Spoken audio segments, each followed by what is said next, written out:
Some ghosts just won't stay buried. Caleb Carter, a Green Beret sniper with a kill count so classified it's locked away in some shadowy government vault, disappeared years ago to shield his family from most dangers of which we can't even imagine. Can you picture it? A man so precise, so lethal, he was America's deadliest weapon, and its greatest liability. He left behind a daughter, Aaliyah, who grew up believing her father was gone forever, lost to a world of secrets. His legendary precision, that unerring focus, it wasn't just a skill, it was in his blood, coursing through the veins of the daughter he left behind. Then Logan Hastings, oh, that golden boy with his untouchable smirk, made a fatal miscalculation. He targeted a scholarship girl from a powerful family in a system rigged to crush anyone who dares to challenge it. Did they really think they could break her? They didn't see the military precision in her meticulous documentation, the tactical awareness in her quiet, careful resistance, or the warrior's fire burning in her soul. Now, as Westfield's corrupt institutions crumble and privileged families scramble for cover, the phantom returns. The truth is clawing its way to the surface. Aaliyah Carter wasn't fighting alone against impossible odds. She was awakening a force so terrifying, even governments trembled at its name. Aaliyah Carter stood frozen at the towering wrought iron gates of Westfield Academy, her fingers instinctively clutching the silver locket dangling around her neck. That locket, oh, it was her grandmother's, a woman who'd stared down segregation with a quiet, unshakable dignity decades ago. What would she think of this place? The manicured lawn stretched out like a green ocean, the stone buildings draped in ivy that screams old money, the suffocating weight of 3 centuries of privilege pressing down on every inch of this campus. That morning her mother Monica had watched her with those worried, searching eyes as Aaliyah tugged her crisp blazer into place one last time before leaving their modest apartment. "Are you absolutely sure about this place, baby?" Monica had asked, her nurse's scrubs already on for her grueling early shift. "It's not too late to go back to Roosevelt High, you know." Aaliyah had squared her shoulders, summoning a confidence she wasn't entirely sure she felt. "Mom, this scholarship is my ticket to Harvard. I can handle a bunch of rich kids, I promise." The words had sounded so convincing in the safety of their kitchen, hadn't they? Now, as she stepped through those powerful gates, Aaliyah felt the weight of 100 stares, curious, judging, dismissive. Can you imagine being one of only 7 black students in a school of 500? The first from her neighborhood to snag Westfield's prestigious academic scholarship in over a decade. "Just another day," she whispered to herself, gripping her books so tightly her knuckles ached, as if they could anchor her against the sea of whispers. Her first class was AP English Literature, where Mrs. Harrington dived into Toni Morrison's Beloved. Aaliyah, who devoured the book twice already, couldn't wait to jump in. She raised her hand, her heart pounding just a little. The character of Beloved represents not just Seeth's personal guilt, but the generational weight of suffering that couldn't be properly mourned, she said, her voice clear, thoughtful, alive with passion. Mrs. Harrington sizely up. "That's remarkable insight, Miss Carter. Truly well done." Aaliyah's chest swelled with pride. Had she actually impressed someone on her first day? But from the back of the classroom, a pair of cold blue eyes burned into her, narrowed with a calculation that sent a shiver down her spine. Logan Hastings, with his golden hair and tailored uniform that somehow looked like it cost more than her mother's monthly rent, leaned over to whisper something to the muscular boy beside him. What was he plotting? When class ended, Aaliyah gathered her books, mentally mapping the quickest route to her next class, her mind still buzzing with Morrison's words. As she stood, Logan brushed past her desk, deliberately, oh, you can see it in his smirk, sending her books crashing to the floor with a heart-stopping clatter. The room fell deathly silent. "Oops," he drew down, not even glancing down. "Affirmative action at work, I guess." His friends, Brock, Ethan, and Trey, laughed on cue, like they'd rehearsed this cruel little play. Mrs. Harrington, oh, she just busied herself with papers at her desk, pretending she hadn't seen a thing. How could she ignore it? Aaliyah knelt to gather her scattered notes, her face a mask of calm even as her heart raced. She'd been warned about Logan Hastings, hadn't she? His father wasn't just wealthy, he was the mayor, practically owned the whole town. She picked up her last notebook, stood tall, and met Logan's gaze directly, her eyes blazing with a quiet defiance she didn't even know she had. She didn't say a word, but oh, that refuses to show hurt? It seemed to irritate him more than any comeback could have. Why did her strength bother him so much? In the cafeteria later that day, Aaliyah sat alone, her tray of food untouched, the weight of the morning still heavy on her shoulders. Then, like a ray of sunshine, a petite sophomore with a bright, infectious smile approached her table. "Mind if I join you?" I'm Zoe Wilson. Relieved, Aaliyah nodded, a small smile breaking through. "Please." I'm Aaliyah. "Oh, I know who you are," Zoe said, unpacking a homemade lunch with a flourish. "The whole school's buzzing about the new scholarship student who made Logan Hastings looks like a fool in English." Aaliyah blinked, stunned. "I didn't, you exist competently in his presence." Zoe cut in with a dry, knowing laugh. "That's enough to bruise his fragile ego." She gestured discreetly across the cafeteria, where Logan sat with his cronies, Principal Calloway standing nearby, chuckling at something the boy had said. "See that? That's Westfield's power structure laid bare. Logan's dad is the mayor, Brock's father owns half the real estate in town, Ethan's mom is the judge, and Trey's dad runs the biggest factory that employs half the town." Zoe took a defiant bite of her sandwich. "Last year, a teacher tried to fail Brock for plagiarism. Poof.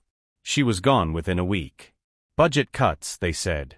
Principal Calloway's job depends on keeping those boys happy, Aaliyah." Aaliyah soaked in every word, her mind racing as she mapped out the power dynamics at play.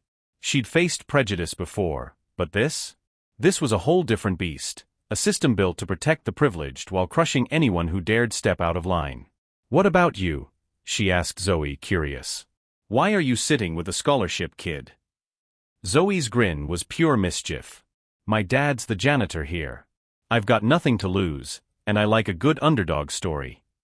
That evening, Aaliyah returned to the modest two-bedroom apartment she shared with her mother.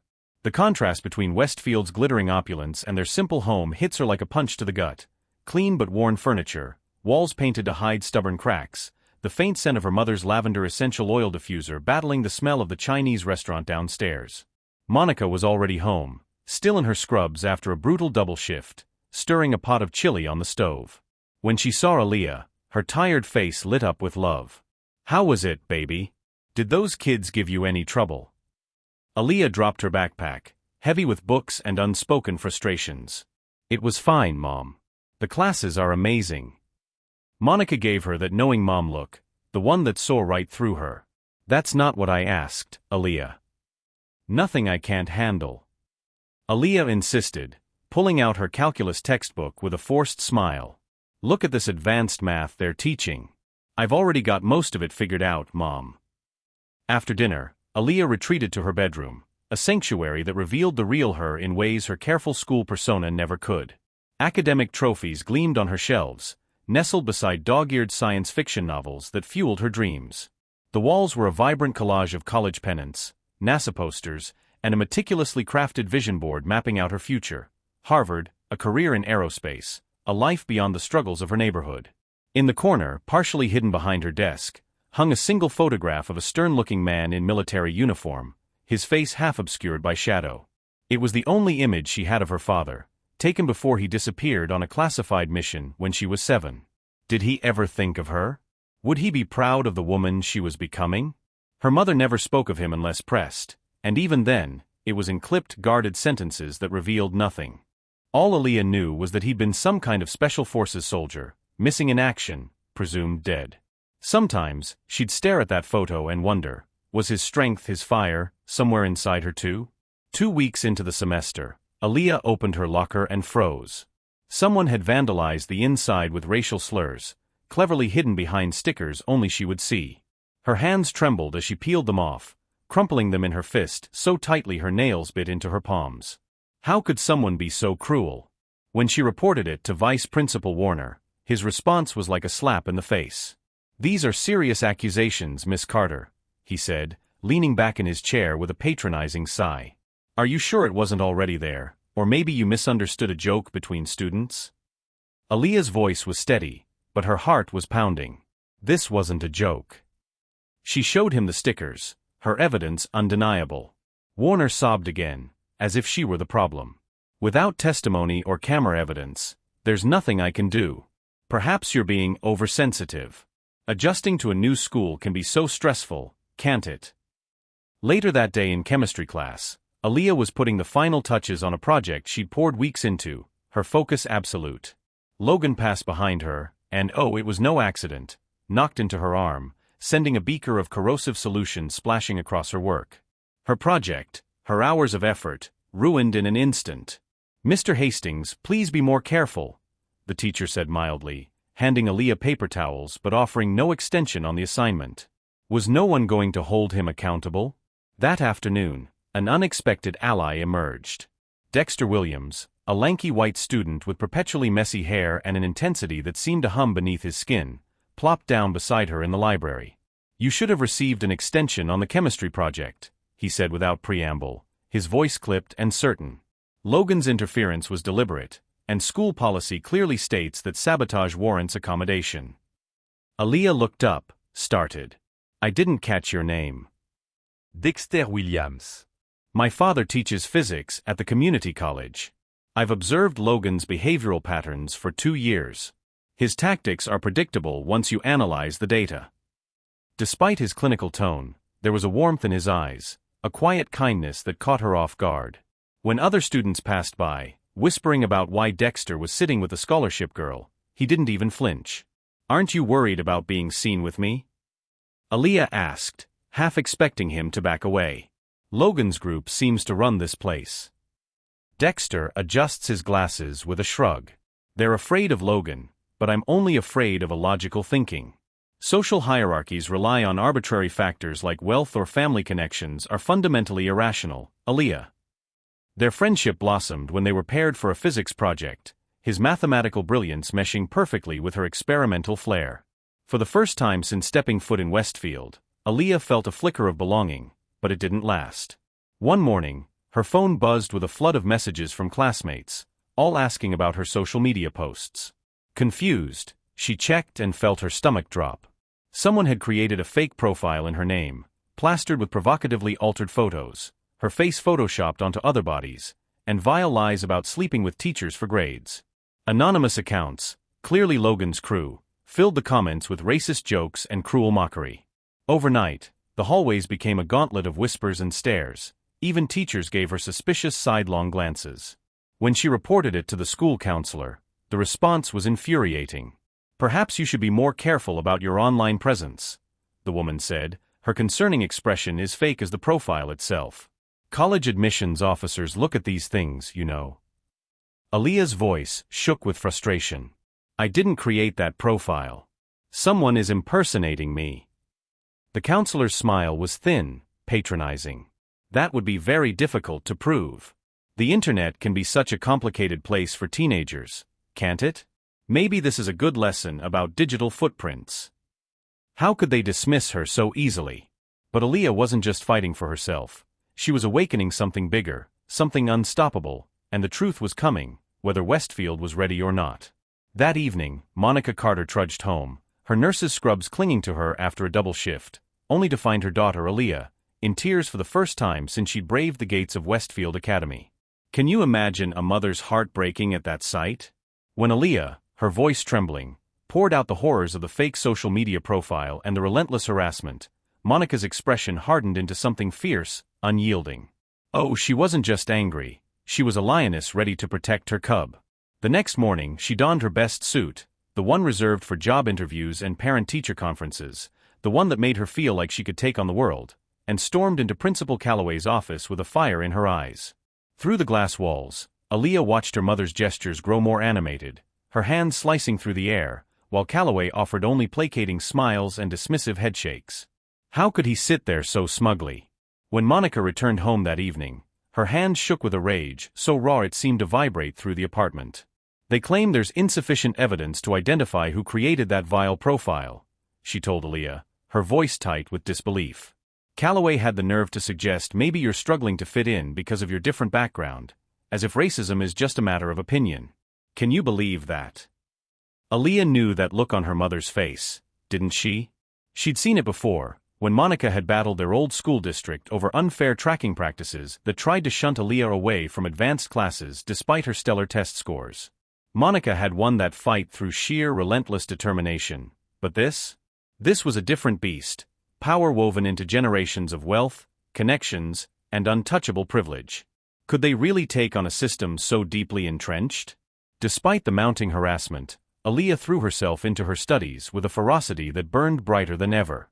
When the statewide mathlete competition was announced, she didn't just enter, she dominated. Solving complex equations with a speed and precision that left the judges wide-eyed, she owned that stage. Her victory was a rare moment of glory for Westfield, and oh, didn't the local newspaper love it? They ran a glowing article, her photo beaming from the award ceremony. Suddenly, Principal Calloway was there, slinging his arm around her for the cameras like a proud father. "See how well things go when you apply yourself properly," he whispered, his voice dripping with condescension as the flashes popped. Did he think she didn't hear the insult in his words? From the audience, Logan and his crew, Brock, Ethan, and Trey, watched, their faces darkening, their smirks replaced by something colder, more dangerous. Were they actually threatened by her shine? That night, Aaliyah's phone lit up with a barrage of anonymous texts from burner numbers, each one a dagger. "Know your place, scholarship charity case. You don't belong here." Her heart pounded. How many people were in on this? The final straw came 2 days later in the cafeteria, a room already buzzing with tension. As Aaliyah carried her lunch tray across the crowded space, Trey casually stuck out his foot, and Brock accidentally slammed into her from behind. She crashed to the floor, her tray clattering, food splattering across her crisp white uniform blouse in a humiliating mess. Before she could even scramble up, Logan leapt onto a nearby table, his phone already recording. "Look, everyone. Apparently, affirmative action doesn't help with balance," he crowed, his voice ringing out like a cruel king addressing his court. The room erupted in laughter, phones flashing as students captured her downfall. Ethan, that tech-savvy viper, uploaded the video to social media within minutes, the hashtag scholarship case spreading like wildfire. How could they be so vicious? Aaliyah could have crumbled right there, and who would have blamed her? But no, she stood slowly, wiped her hands on a napkin with deliberate calm, and walked out, her head held high, ignoring the cackles that followed. It was only when she reached the bathroom, locking herself in a stall, that she let the tears come. Not tears of shame, oh no, these were tears of pure, blazing rage and frustration. Why did she have to fight so hard just to exist? The sterile conference room felt like a trap, didn't it? That overwaxed table, those stiff, uncomfortable chairs, it was all designed to intimidate. Aaliyah sat beside her mother, facing Principal Calloway, Vice Principal Warner, and Chairman Reynolds, who just happened to be Brock's uncle. Talk about a stacked deck. Monica slammed a thick folder onto the table, her eyes burning with resolve.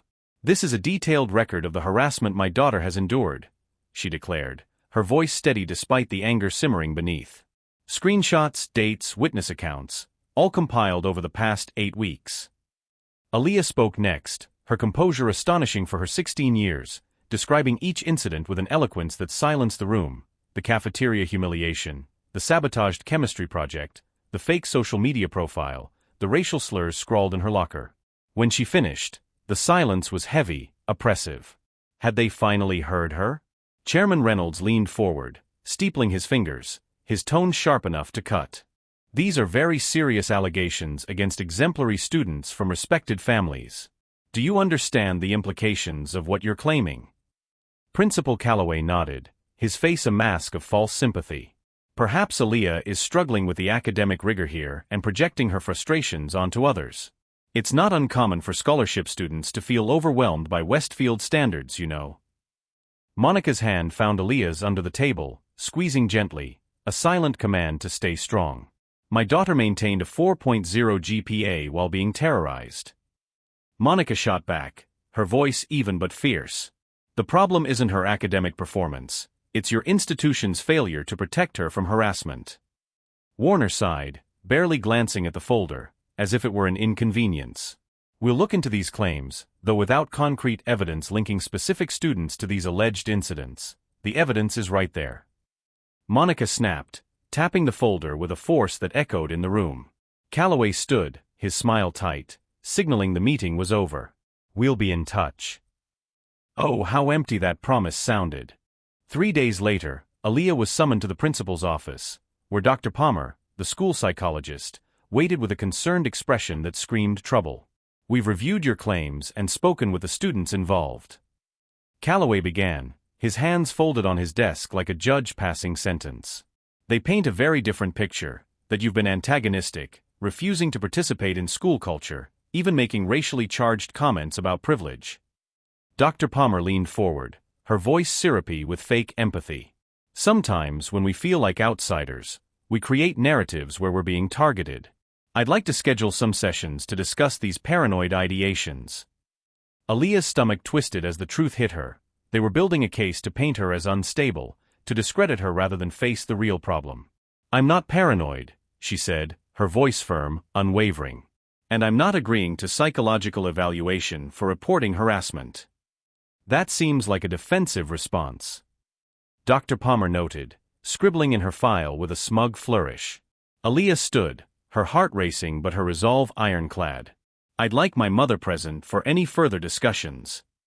How dare they try to twist her reality? Walking home that day, the weight of it all settled on her shoulders like a storm cloud. The system wasn't broken, it was built this way, designed to shield the privileged and crush anyone who dared challenge them. That evening, a tall black man with graying temples knocked on their apartment door. Detective Marcus Ross of the Westfield Police Department had kind eyes and a no-nonsense demeanor that instantly put Aaliyah at ease. He reviewed their evidence with a professional thoroughness, studying the screenshots as Monica hovered nervously. This pattern shows premeditation, he said, his voice steady but grave. Coordinated harassment campaigns like this don't happen by accident. For the first time in weeks, Aaliyah felt a spark of hope. Someone was finally listening. I'll bring those boys in for questioning, Ross promised. This crosses several legal boundaries. But as he headed for the door, he paused, his expression darkening. I should warn you, the Hastings family has deep connections in this town. I'll do my job, but he didn't need to finish.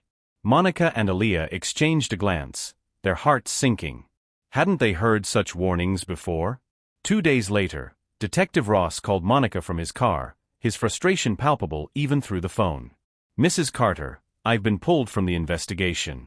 Chief Warren claims conflict of interest, but I just saw Mayor Hastings leave his office. His voice dropped to a whisper. They're closing ranks. The department won't pursue this officially, but I'm not done. Keep documenting everything. That evening, Ross parked down the street from the Carter's apartment, his eyes narrowing as a black SUV with tinted windows cruised past their building for the third time that night.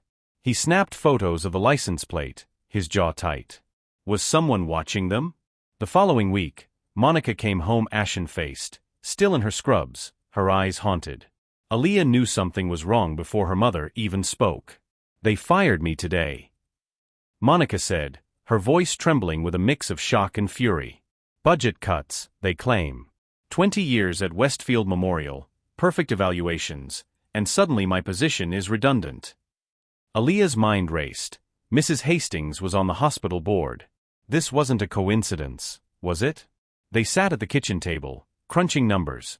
Their savings would cover 3 months of rent and bills if they were frugal. Maybe I should drop out of Westfield, Aaliyah said quietly, her voice heavy. Go back to Roosevelt High. Monica's eyes blazed with sudden fire. No. That's what they want, to drive us out. We don't run, Aaliyah. Your father never ran, and neither do we. Later that night, Aaliyah overheard her mother on the phone, her voice steady despite her trembling hands, calling about job openings in neighboring counties. How could they keep fighting when the world seemed stacked against them? The next morning, Aaliyah opened her gym locker and nearly gagged. A dead rat lay inside, a note pinned to it, "Know your place." Her hands shook as she photographed it before disposing of the carcass, adding the image to their growing file of evidence. After school, she found her bike tires slashed, the rubber shredded beyond repair. Walking home alone, a car trailed her for several blocks, its engine revving menacingly whenever she sped up. Her heart pounded. Was this Logan's doing, or something worse? Outside their apartment, bright red letters screamed across their door, "Go home." When Detective Ross, now off duty, arrived to document the vandalism, he found his personal vehicle's windows smashed. The message was crystal clear: no one could help them without paying a price. That night, Aaliyah sat at her desk, college application essays untouched, her focus shattered. Her phone buzzed with another anonymous threat: "We know where you sleep." Her eyes drifted to her contact list, landing on Uncle Reggie, her mother's brother who'd served in the army with her father. Memories flickered, hushed adult conversations, vague mentions of her father's classified work, the official letter claiming he was missing in action, but no military funeral ever held. Why had her mother forbidden her from contacting Reggie? Against those explicit instructions, Aaliyah's finger hovered over the call button, her heart racing. What was she about to unleash? She pressed call. 3 hours later, Reginald Mad Dog Johnson stood in their apartment, a barrel-chested man with watchful eyes that scanned every corner. He swept the place for listening devices with military-grade equipment, his movements precise, practiced. "You shouldn't have called me, girl," he said, but his bear-like hug wrapped her in warmth, betraying his concern. When Monica arrived home and saw him, her face wasn't just surprised, it was laced with fear. "Reggie," she whispered, her voice trembling. "What are you doing here?" "Aaliyah called me," he said simply. "You should have done it weeks ago, Monica." In the tense, hushed conversation that followed, Aaliyah learned fragments of a truth that shattered her world. Her father wasn't dead or missing. He'd been in self-imposed exile after a classified operation went horribly wrong. Caleb made enemies in high places. Reggie explained, choosing his words with care. "He disappeared to protect you both." Aaliyah's voice broke, thick with confusion and anger. "All this time, he's been alive? He just left us. He never stopped watching over you," Reggie said, his tone fierce with loyalty. "Just from a distance, where his enemies couldn't find you." When Aaliyah demanded to contact him, Reggie and Monica exchanged a heavy, loaded glance. Reluctantly, Reggie placed a heavily encrypted satellite phone on the table, its weight seeming to carry the gravity of the world. "If you call him, everything changes," he warned, his voice low, urgent. "There's no going back." Aaliyah stared at the phone, her heart pounding. What would happen if she made that call? Was she ready to awaken the phantom her father had become? Alone in her room that night, Aaliyah clutched the satellite phone, her heart pounding as she weighed choices that felt impossible. Can you imagine the weight of that moment? On her wall, college acceptance letters, once glittering promises of Harvard and a future beyond Westfield's cruelty, now seemed like distant dreams, threatened by the hate closing in around her. Her phone buzzed again, and oh, what fresh horror was this? Another threatening message, this time with a manipulated image of their apartment engulfed in flames. Her breath caught. How could they be so vicious? She thought of her mother's sudden unemployment, Detective Ross's investigation grinding to a halt, and the ironclad protection shielding Logan and his cronies. With trembling fingers, she powered on the satellite phone, a device built to reach a ghost who didn't want to be found. 3 attempts, 3 agonizing tries, and finally, a gruff voice answered with a single word, authentication. Aaliyah swallowed hard, her voice shaking as she recited the code Reggie had given her, then whispered, "Dad, I need you." The silence on the other end stretched so long she feared the connection was lost. Had she reached him at all? Then, a single word in a voice like gravel confirmed he was there. Her father, alive. 3 days dragged by with no further word, each one heavier than the last. Aaliyah began to wonder if she'd been wrong to hope. Had her father abandoned them again? Was that fleeting acknowledgement all she'd get from the man she'd thought was dead? She steeled herself, whispering to her reflection in the mirror, "It doesn't matter. We'll fight back against Logan and his untouchable CLE some other way." But then Detective Ross called, his voice tinged with intrigue. "Someone's poking around town, asking questions about Logan and his friends, someone with a military bearing who knows how to dodge cameras. The mayor's spooked enough to beef up his security." Aaliyah's heart leapt. Was it him? That night, a text from an unknown number lit up her phone, just coordinates and a time. Monica saw it and froze, her face a storm of relief and terror. "He's coming," she whispered, her voice barely audible. Could this really be happening? Meanwhile, at the sprawling Hastings mansion, paranoia was setting in. Security systems were upgraded overnight, and armed guards patrolled the perimeter like soldiers bracing for an unseen enemy. Mayor Hastings sensed a predator circling, didn't he? But could he even fathom what he'd awakened? As Aaliyah lay in bed that night, her mind raced with equal parts hope and fear. Her father, the man she believed was dead, was coming back, not for a tearful reunion, but for war. She pictured Logan's smug, untouchable grin, his absolute certainty that no one could challenge him, and oh, didn't it spark a dark satisfaction in her? His perfect little world was about to unravel. Yet, Questions gnawed at her. What kind of man had her father become in those lost years? What kind of soldier abandons his family to protect them? What kind of father returns only when called to battle? Most chilling of all, what would he do to those who dared threaten his daughter?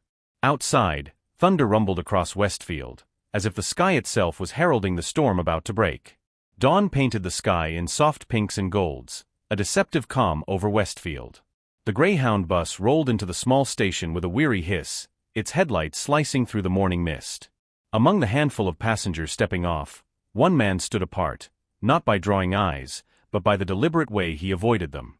Caleb Carter, 45, with weathered features that bore the scars of a world most could never imagine, set foot on Westfield soil for the first time in 9 years. Can you picture him?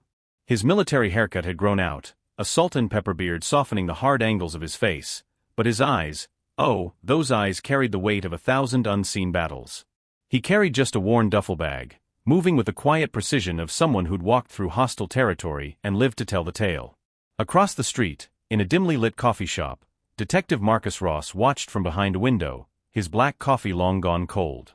He'd never met Caleb, but he knew him instantly. It was in the man's bearing, the way his eyes scanned every corner, how he positioned himself with clear sightlines to every entrance. This was Caleb Carter, the ghost made flesh. Ross's pulse quickened. What did this mean for Westfield? As Caleb moved through downtown, he passed an electronics store, its window lined with TVs blaring Mayor Thomas Hastings at a press conference, announcing a new zero-tolerance bullying policy. What a sham. Caleb paused, his reflection in the glass betraying a flicker of cold rage before his face settled back into calculated neutrality. Did Hastings really think a PR stunt could stop what was coming? Within the hour, Caleb stood outside the modest apartment building where his family lived. The brick facade was weathered, more worn than he'd expected from the surveillance photos he'd studied in exile. 9 years ago, after a mission went catastrophically wrong, he'd chosen to vanish, to protect Monica and Aaliyah from enemies who'd stop at nothing. Now, he was breaking every rule he'd set for himself because his daughter had called. Could he face what he'd left behind? Monica opened the door at his single knock, and for a heartbeat, time stopped. The ghost and the woman who'd mourned him stared at each other, emotions crashing like waves, relief, anger, love, betrayal. "You shouldn't have come," she whispered, even as she pulled him inside, shielding him from prying eyes. The apartment was small but fiercely loved, every surface clean despite the wear. Photos of Aaliyah's life, her growth, her triumphs, lined the walls, each one a stab to Caleb's heart for the moments he'd missed. Academic awards gleamed on a bookshelf, but no trace of him anywhere, as if he'd been erased. "Where is she?" he asked, his voice rougher than Monica remembered, thick with years of silence. "School. I couldn't let her miss more days. They're already looking for excuses to push her out." Monica crossed her arms, her eyes wary, searching. "You look different." "So do you." The silence was heavy, broken only by the sound of a key in the lock. Aaliyah stepped inside and froze, her eyes locking onto the stranger who was somehow familiar from the faded photo hidden in her room. Recognition hit her like a tidal wave, followed by a tangle of emotions: hope, anger, confusion. Was this really her father? The moment stretched, taut and fragile, until Caleb spoke, his voice soft but raw. "You have your grandmother's eyes." He extended a hand, awkward, respecting the chasm of years between them. "I'm sorry I wasn't here." Those words cracked something open in Aaliyah. She stepped forward, accepting his handshake, a tentative bridge across a decade of absence. "They told us you were dead," she said, her voice steady despite the tremor in her hands. "In some ways, I was." Could they ever rebuild what was lost? While Aaliyah changed out of her school uniform, Caleb inspected the apartment with a soldier's precision, checking door locks, window frames, and sight lines. "This place is indefensible," he muttered, his mind already mapping vulnerabilities. Monica watched, her concern growing. "Caleb, this isn't a combat zone." "Isn't it?" His gaze was unflinching. "Threatening messages, vandalism, physical intimidation, those are terror tactics. Your daughter's being targeted, and you were fired for trying to protect her. That's warfare, Monica, just without the guns." Did she see the truth in his words? When Aaliyah returned, she spread her evidence across the kitchen table: screenshots of threats, photos of vandalism, a meticulous timeline of every incident. Caleb studied it all with the focus of a tactical briefing, his jaw tightening with each new detail. "Tell me about Logan Hastings," he said, his voice cold, clinical. "Daily routines, known associates, behavioral patterns." Monica cut in, her voice sharp. "We're handling this through proper channels, Caleb. Not your way." Their eyes locked, 17 years of pain crackling between them. "How's that working out?" The tension was shattered when Caleb stiffened, moving to the window with startling speed. He peered through the blinds at a sedan parked across the street. "You're being watched," he said flatly. "Have been since I arrived." Aaliyah joined him, her heart sinking. "They've been doing that for weeks." Caleb nodded, his mind already at work. First rule of engagement: never let your adversary dictate the timeline. Tomorrow we change the game. The next morning, Caleb walked Aaliyah to school, keeping a respectful distance but radiating protection. His presence sent shockwaves through Westfield's polished social order. A former military police officer spotted him on Main Street, his face paling as he crossed the road to avoid him. At the corner store, the elderly owner gasped, "Major Carter," dropping his newspaper in disbelief. By afternoon, the town was buzzing with whispers of Caleb's return. At the police station, archives were quietly accessed, military records requested.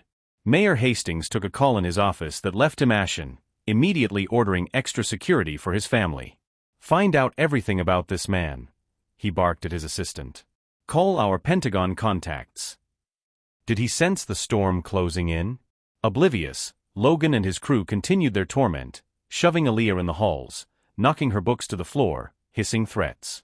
Did they think they were untouchable? They didn't know they were now prey to a predator far deadlier than they could imagine. After school, Caleb appeared in Principal Calloway's office, bypassing the assistant who swore no one had entered. "Mr. Carter." Calloway stammered, his hand inching toward the security button under his desk. "What a pleasant surprise." "I wouldn't," Caleb said softly, placing a small device on the desk. "Signal jammer. We don't want interruptions." How had he gotten in so silently? Their conversation was clinical, Caleb presenting Aaliyah's evidence while Calloway deflected with bureaucratic nonsense. When Calloway suggested Aaliyah might be better off elsewhere, Caleb leaned forward, his calm more terrifying than any outburst. "My daughter isn't going anywhere. The problem isn't her presence, it's your negligence." As he stood to leave, he added, almost casually, "I reviewed your security protocols. 37 vulnerabilities. I could access any room here without a camera catching me." The threat lingered as he walked out, leaving Calloway pale and reaching for his phone. Was he finally scared? Later, Logan and his friends cornered Aaliyah near the gymnasium, unaware of the shifted dynamics. "Heard your daddy's back." Logan sneered, his perfect teeth flashing. "Some washed-up soldier. My father says he's just a deadbeat who ditched his family." As they closed in, Caleb appeared, his sudden presence like a shadow materializing. Trey stepped back, instinctive fear in his eyes. Up close, Logan saw it, the lethal stillness in Caleb's gaze. "You must be Logan," Caleb said, his voice unervingly calm. "I'm familiar with your file." "Is that a threat?" Logan tried for bravado, but his voice cracked. Caleb's smile was cold, unyielding. "No. When I threaten you, there'll be no confusion about it." Did Logan feel the chill of real danger? After they scattered, Aaliyah turned on her father, her voice sharp. "I don't need you to fight my battles." Caleb's response was measured, his eyes steady. "I'm not here to fight for you. I'm here to teach them the cost of choosing you as an enemy."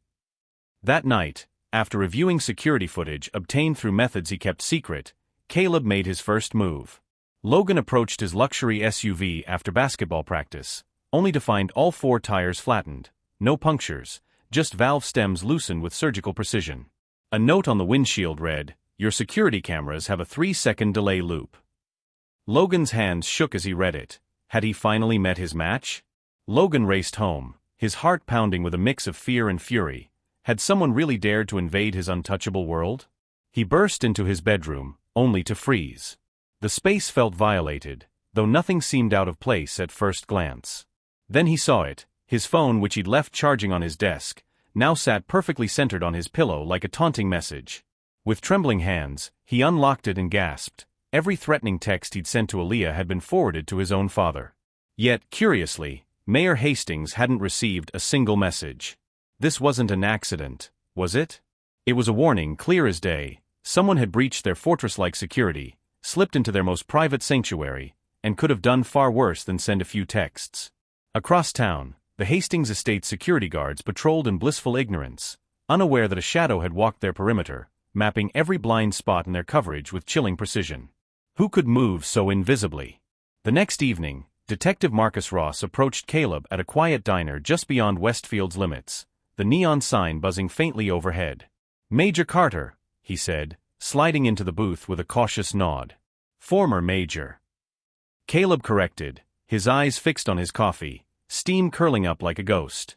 Their conversation started tense, each man sizing up the other. Could they trust one another? Ross laid bare the rot-choking Westfield, Mayor Hastings' grip on the town council through a shady hospital development deal, Judge Klein's habit of dismissing cases against the elite, the police chief bowing to the mayor's every whim. "Why help us?" Caleb asked, his voice blunt, cutting through the diner's hum. Ross's face darkened, his knuckles whitening around his mug.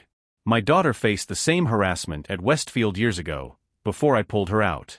I told her to walk away, to be smart, but every day I see the confidence those boys stole from her. Every day, I regret not fighting harder." By the time they parted, an unlikely alliance had formed, a pact to operate outside Westfield's corrupted channels. Could this be the turning point? With Ross's insider access and Caleb's covert expertise, they built a damning picture of Westfield's power structure.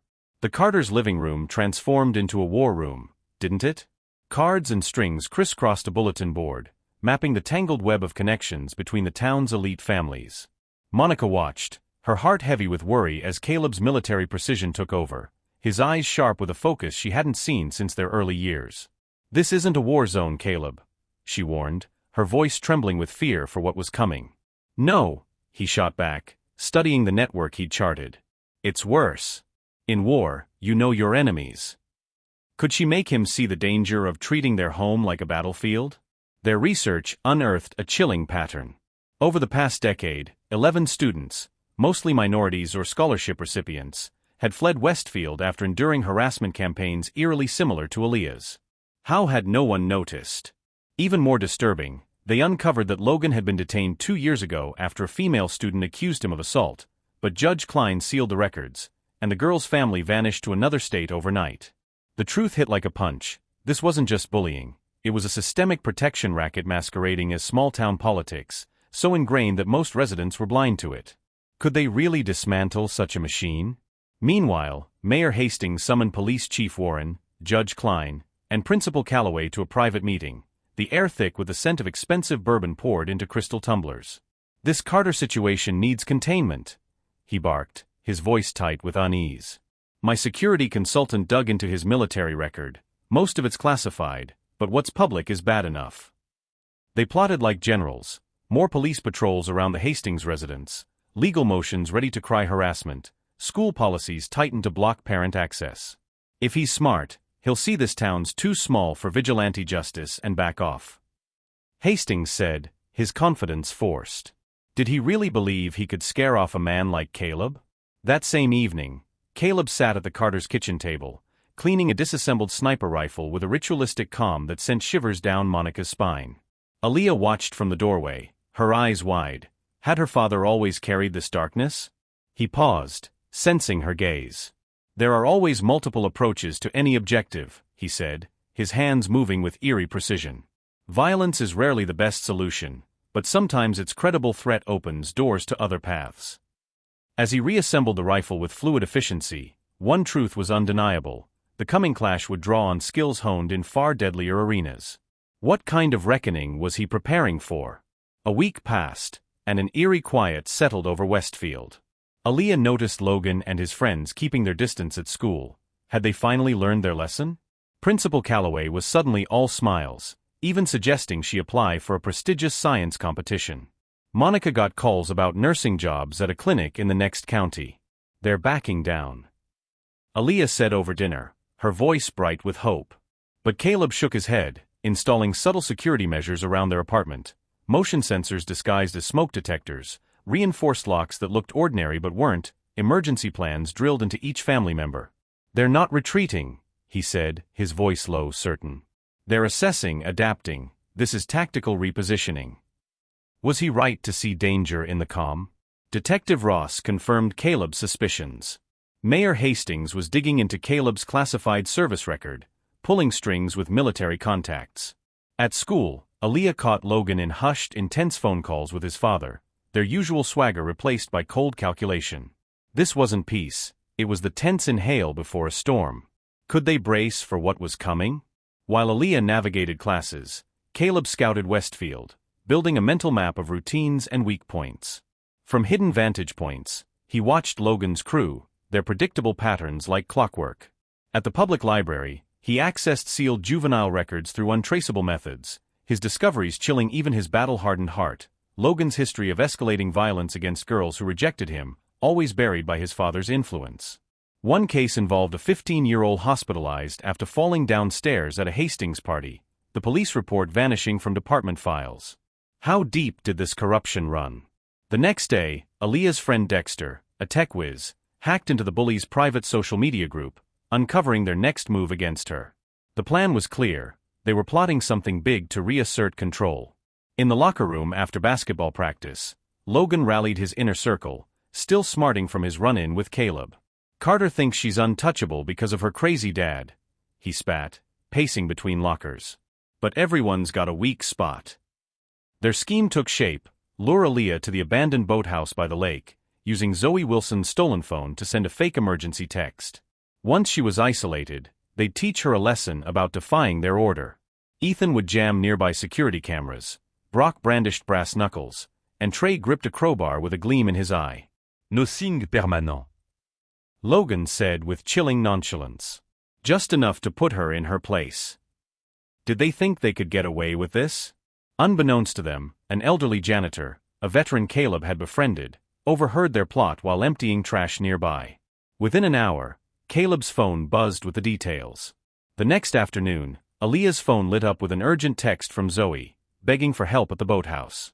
Despite Caleb's warnings about going anywhere alone, Aaliyah's loyalty to her friend overrode caution. "Zoe needs help now," she texted her father. "Meeting her at boathouse. We'll call if trouble." Why didn't she wait? The path to the lake wound through a secluded wooded area, evening shadows stretching long and ominous. Calling Caleb for backup would take too long if Zoe was in real danger. Halfway there, Aaliyah's senses, sharpened by her father's recent training, picked up footsteps trailing her. Her pulse raced. Had she walked into a trap? She sped up, veering into an unfamiliar alley as a shortcut, only to find it was a dead end. As she turned to backtrack, Logan and his friends blocked the entrance, their silhouettes menacing against the street lamp's glow. "Worried about your friend?" Logan taunted, his voice dripping with mock concern. "Don't worry, Zoe's fine. Can't say the same for you, though." They advanced, Brock slapping the crowbar against his palm with rhythmic menace. How had she misjudged this so badly? Aaliyah backed against the brick wall, her mind racing through escape options Caleb had drilled into her. She reached for her phone, but Ethan smirked. "No signal. I've got a jammer. Nobody's coming to save you." Logan lunged, his intent vicious, when suddenly he was airborne, his wrist caught in a grip that sent him crashing face-first into the pavement. Caleb's approach was so swift, so silent, none of them saw him coming. The alley exploded into chaos as Caleb moved with terrifying precision. Brock swung the crowbar, but Caleb sidestepped, landing a strike to Brock's elbow that dropped the weapon with a scream. Trey charged, only to be flipped over Caleb's shoulder, hitting the ground hard, gasping for air. Ethan, panicking, pulled a knife, but Caleb disarmed him with a calculated twist, dislocating Ethan's wrist with a sickening pop. In under 30 seconds, all four boys lay moaning on the ground, disabled by joint locks and nerve strikes that left no lasting damage but plenty of pain. Caleb stood unruffled, not even breathing hard, while Aaliyah stared, awestruck. Was this what her father truly was, a living weapon? Bloodied and humiliated, Logan fumbled for his phone with his good hand. "My father will end you for this," he spat. Caleb's voice was calm, cutting. Your father's power comes from social fear. I spent 2 decades facing men who wanted me dead. Social pressure means nothing to me. Aaliyah, reeling from the violence, saw her father's controlled brutality as both shield and burden. As sirens wailed, Logan's police connections were fast. Caleb collected the boy's weapons as evidence. Police response here averages 4 minutes. We have 2 minutes before this becomes disadvantageous. His tactical precision was chilling, a glimpse into the combat mindset he'd slipped back into. How did he stay so calm? Before they left, Caleb fixed the boys with a final warning. This was restraint. Next time won't be. Within an hour, Mayor Hastings stormed into the police station where the boys were giving statements, their injuries photographed as evidence. His influence was palpable. Officers snapped to attention like soldiers. Chief Warren promised swift arrests, while Logan, playing the victim with chilling skill, spun a tale of an unprovoked attack by a deranged veteran. Hastings called the district attorney, demanding action against this unhinged vigilante threatening children. Could they really twist the truth so easily? Across town, Detective Ross warned Caleb, his voice urgent. They're framing this as an adult assaulting minors. A warrant's being drafted. The system's corruption laid bare the real fight, not just teenage bullying, but a power structure shielding its own at all costs. By nightfall, police cruisers surrounded the Carter's apartment, neighbors peering from windows. Officer Jenkins, visibly uneasy, read Caleb his rights while cuffing him. Caleb Carter, you're under arrest for assault and battery against minors, criminal threatening, and interference with public education. You have the right to remain silent. Monica argued fiercely, thrusting their evidence at the officers. They were armed. They lured my daughter into an ambush. Ma'am, we've got 4 minors with injuries and an adult with combat training. Jenkins said, avoiding her gaze. The DA will sort it out. Aaliyah recorded it all, capturing the blatant bias. As Caleb was led to the police car, his face showed no fear, only calculation. He met Aaliyah's eyes, a silent message passing between them. This is part of the plan. Keep gathering evidence. Was he really one step ahead, even now? Detective Marcus Ross sat in his unmarked car, his jaw tight as he watched the police haul Caleb away. Was this really how Westfield's so-called justice worked? He was already on the phone, dialing state-level activists, his voice low and urgent as he spilled details about the case's suspicious handling. By morning, the story exploded across local news. Military veteran attacks high school athletes, screamed the headlines, as if Caleb had gone rogue without cause. Mayor Hastings seized the spotlight, holding a press conference in front of a banner touting his anti-bullying initiative. Oh, the irony. As a father and your mayor, I'm deeply disturbed by this violent assault on our children, he declared, his voice dripping with rehearsed concern. Mr. Carter's military background, once in service to our country, has clearly left him unstable and dangerous. Principal Calloway chimed in, painting Logan as a saintly student leader, conveniently ignoring the stack of complaints against him. Judge Klein, with her icy composure, announced she'd oversee the preliminary hearing, a blatant conflict of interest that no one dared challenge. When a brave reporter asked about Aaliyah's bullying allegations, she was cut off, her microphone yanked away. How could they silence the truth so brazenly? Meanwhile, Aaliyah stood outside the police station, her heart pounding but her voice steady as she gave an impromptu statement that cut through the lies like a blade. My father protected me from 4 young men who planned and prepared to assault me, she said, her eloquence stunning for a 16-year-old. If self-defense by a black man is criminalized while organized violence by privileged white teenagers is ignored, what does that tell you about justice in Westfield? Her words, raw and unflinching, caught fire, picked up by a regional news outlet. Cracks began to form in Westfield's polished narrative. By afternoon, #JusticeForCarter was trending on local social media, with former students pouring out their own stories of harassment shielded by the town's elite. Could this be the spark to ignite real change? That evening, Monica was allowed a brief visit with Caleb in his holding cell, the cold fluorescent lights casting harsh shadows. Their conversation, monitored by a guard, danced around coded references from their shared past. This isn't Kosovo, she warned, her voice tight, recalling a mission Caleb had once barely survived. No, he agreed, his eyes sharp despite the bars between them. It's worse, corruption baked into the power structure. Leaning closer, He whispered tactical instructions so softly only she could hear, his words hidden beneath the guards' bored coughs. As visiting time ended, Monica raised her voice for the cameras, defiance blazing. "We're retaining an attorney. This injustice won't stand." Caleb's reply was eerily calm, almost amused. "That won't be necessary. This resolves within 24 hours. His certainty sent a chill through the guards. What did he know that they didn't? Outside, Aaliyah waited with Detective Ross, her nerves frayed but her resolve ironclad. Ross's voice was grim as he explained, "Your father's arraignment is being rushed through tonight, no press allowed. Judge Klein's already got bail documents ready with conditions that'd force him out of town." Aaliyah's eyes narrowed, her father's strategic mind echoing in her own. They think they've won, but they don't know who they're up against. This isn't over, it's just getting started. Was she ready to step into the fight her father had begun? Back at their apartment, Aaliyah and Monica found a sealed envelope Caleb had left tucked behind a bookshelf, its weight heavy with purpose. Inside were detailed instructions, contingency plans, and a small encrypted flash drive. He knew this would happen. Aaliyah gasped, her heart racing. He planned for it. Monica's eyes widened as she scanned the materials, a dawning realization settling over her. Your father wasn't just a soldier. He was something else, something even I never fully understood. The envelope held a handwritten note in Caleb's precise script, Phase 1 complete. Power structures reveal themselves when threatened. Document everything. Trust Ross. Prepare for Phase 2.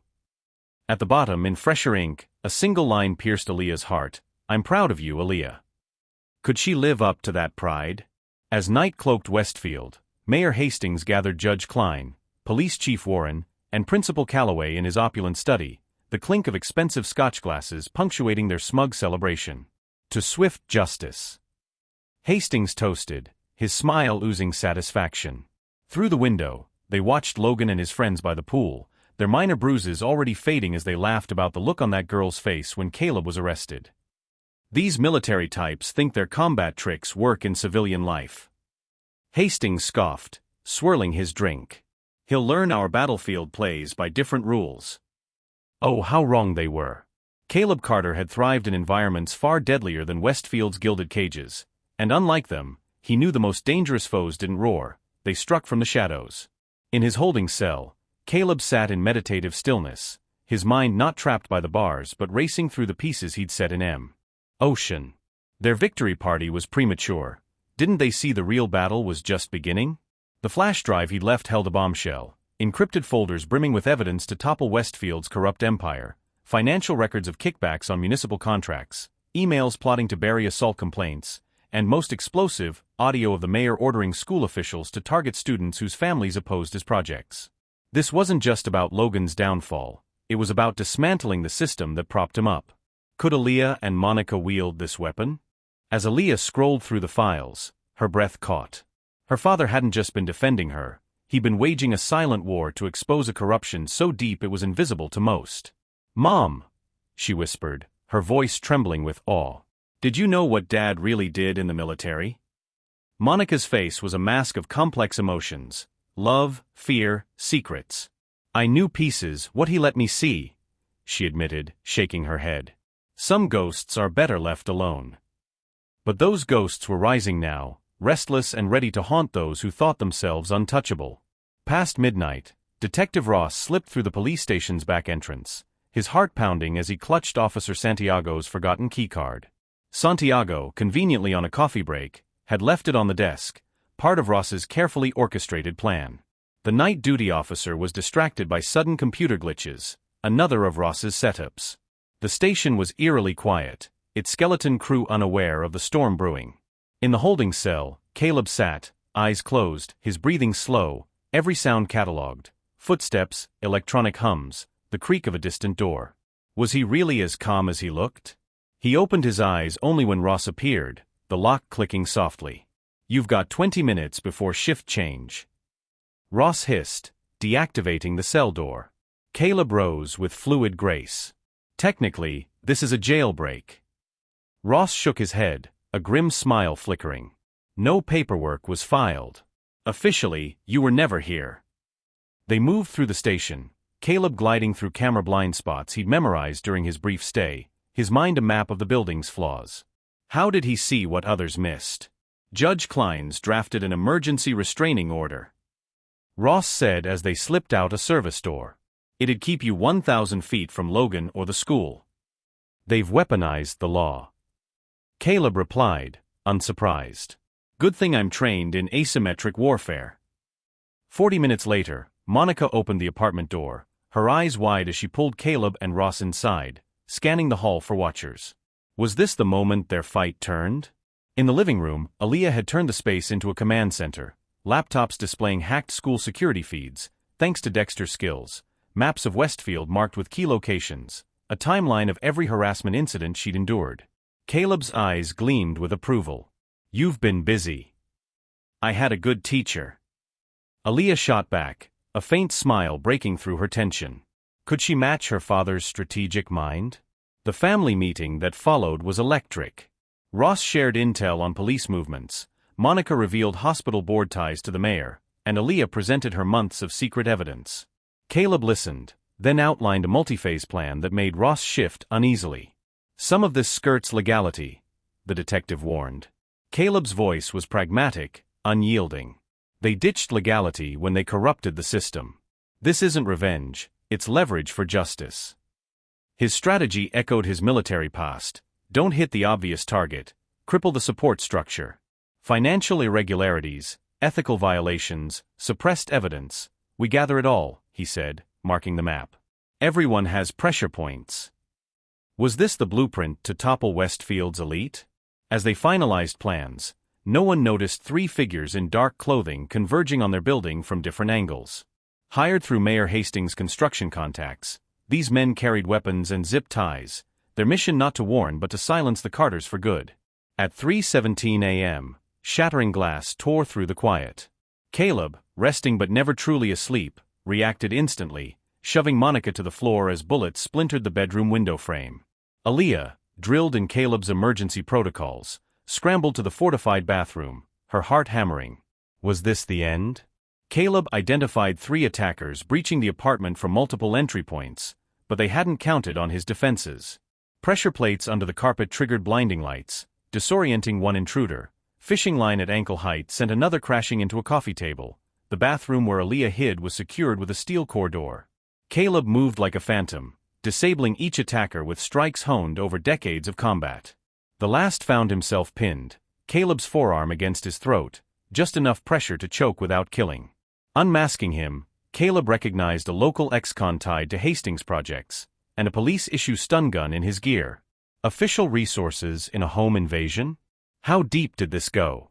Amid the chaos, Monica had rushed toward Aaliyah but was grazed by a stray bullet, blood soaking her nightgown as she slumped against the wall. Caleb secured the intruders with their own zip ties, then applied battlefield first aid to Monica, his hands steady despite the stakes. Aaliyah emerged, her eyes wide with horror at her mother's wound and the violence that had invaded their home. When police arrived, suspiciously late despite neighbors' 911 calls, Caleb noted their feigned shock at finding subdued attackers instead of a successful hit. Was this another layer of the mayor's plan? At the hospital, Dr. Patel, her eyes sharp with defiance, pulled Caleb and Aaliyah aside, her voice barely above a whisper. I've been ordered to report Monica's condition straight to Chief Warren, she warned, slipping Monica extra painkillers with a subtle nod. This town's got eyes everywhere. But some of us still honor our medical oath over political pressure. In the sterile waiting room, Caleb's calm cracked, his calculated restraint giving way to a cold, burning fury as he watched Monica, pale and bandaged, being treated behind glass. This crossed the line, he growled to Aaliyah, his voice low but laced with a menace she'd never heard before. Had she ever seen this side of her father? The lethal operative, the ghost of war, was breaking through his controlled exterior. They brought war to our family, he said, his eyes blazing with a promise of reckoning. Could Aaliyah handle the storm her father was about to unleash? Back at their apartment, after ensuring Monica was stable, Caleb knelt by his duffel bag, his movements deliberate as he opened a hidden compartment. Inside gleamed the tools of his former life, surveillance devices, tactical gear, encrypted comms equipment that looked like it belonged in a spy thriller. Aaliyah's breath caught. What kind of missions had her father run? Detective Ross arrived, his face grim with news that twisted the knife deeper. The 3 attackers from the home invasion had been released without charges, Judge Klein's direct order labeling it a domestic disturbance. How could they dismiss an armed assault so casually?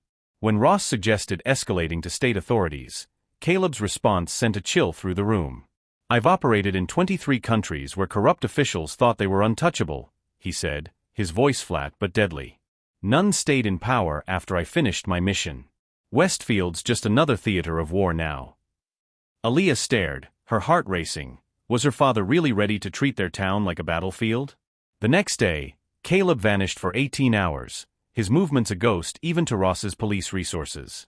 Where had he gone?